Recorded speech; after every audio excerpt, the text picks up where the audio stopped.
Why should we give our parrots time to choose? Let's explore the topic in this video. Hello everyone, welcome back to the Parrot Teacher. I am David and we are on number 6 of my Choices series, already at number 6. And we are exploring the topic of giving your parrot time to choose and make choices. This isn't something I've seen covered in any sort of detail or any sort of beyond a casual mention before, and I feel it's something really important, something I've been thinking about an awful lot recently. So I want to do a dedicated video in this series to explore the topic with you guys. Now, if you've watched any of the other videos in this series or you've been exploring my content in general, you know choice is important. The more choice we give our parrots, the better it is for their welfare, better for their dietary choices, better for their independence, better for their confidence, and better for their bond with us.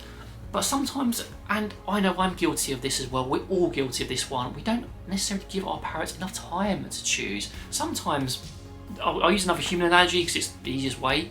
I want a bit of time to pick between what food I want at the restaurant.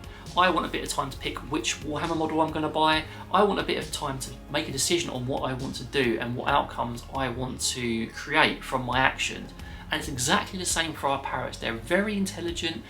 They may not be quite as smart as us, but they sometimes benefit from a bit of time to make a choice, and we often take that away from them. And that's why I'm basically making this video.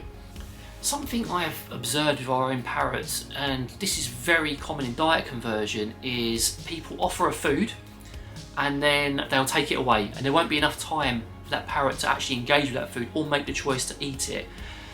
And that's one of the most critical mistakes people make with diet conversion, not giving the parrot enough opportunities and enough time to make that choice. Because if you just thrust something in front of someone, then take it away because they're not immediately interacting with it, they'll just go back to what they're doing before, or they won't even bother because they're like, well, I haven't had enough time to even think about this. So this is one of the most common examples.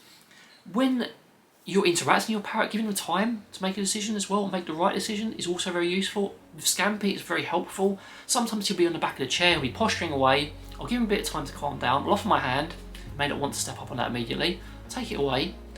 I'll observe him closely, and then I'll see the sort of cogs turning. I'll offer it again. He'll step up beautifully. Just that time delay, all the time for them to decide what they want to do, can be helpful. It's the same with bathing. Another common one, people offer a bath, the bird doesn't want it immediately, right, off you go. And Sophie's been trying very hard with Pickles, because Pickles likes to bathe in a water bowl, but not in the sort of main dish.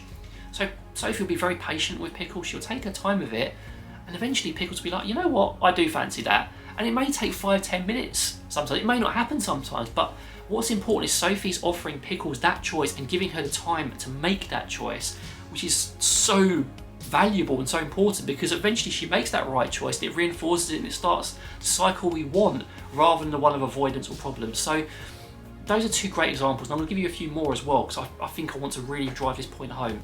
It's the same with interacting with toys as well, or desensitization training. Sometimes, again, we're doing our negative reinforcement or we're doing a positive reinforcement with a toy or something that's a bit scary. We don't take enough time over it, and we don't give them enough time to approach that object on their own, because it's so much more reinforcing when they choose to come towards it of their own volition rather than us sort of thrusting it and manipulating the distances ourselves. It's better when they choose it.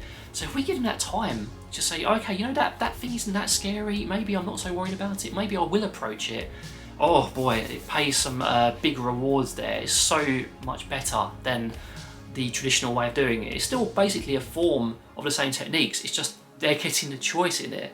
It's the same when, again, you're seeing undesirable behaviours. Give them that time sometimes, can be really useful, just the time to make the right decision in like a sensible context as well, with close observation, between maybe the foraging example I gave earlier or playing with your mouse. Maybe you just need to play with your mouse for a moment and then you give them a bit of time and they'll just wander off. I know Pickles is often like that. She'll want to hassle me. I'll pop another activity there and she'll be like, you know, yeah, I don't fancy playing with your mouse anymore, I'm just going to go off and do that. The time's important. And the biggest one is with bonding. Giving them that time to approach you, to interact with you, is very, very valuable. And that's why we talk about passive bonding a lot, where you're just around them. Let them make that choice. Give them the time to make that choice. Even if it hurts your arm holding up that treat for a bit longer, even if you have to stay still, it will help you a lot more in the long run than kind of pushing it in a more active way. And I'm not trying to bash doing things in a more active training way, because we use those techniques as well. But you need to keep in the back of your mind, how can I do this? Am I allowing enough time for the response? Am I allowing enough time for this bird to learn things? Am I allowing enough time and distance from this bird to just pick up things? Just keep that in the back of your mind every time, and it'll probably make you take a step back and think, hang on, maybe they do need a little bit more time to get used to these things. So that's the end of the video. As usual in this series, any comments, questions, happy to hear from you. But in the meantime, take care and see you later.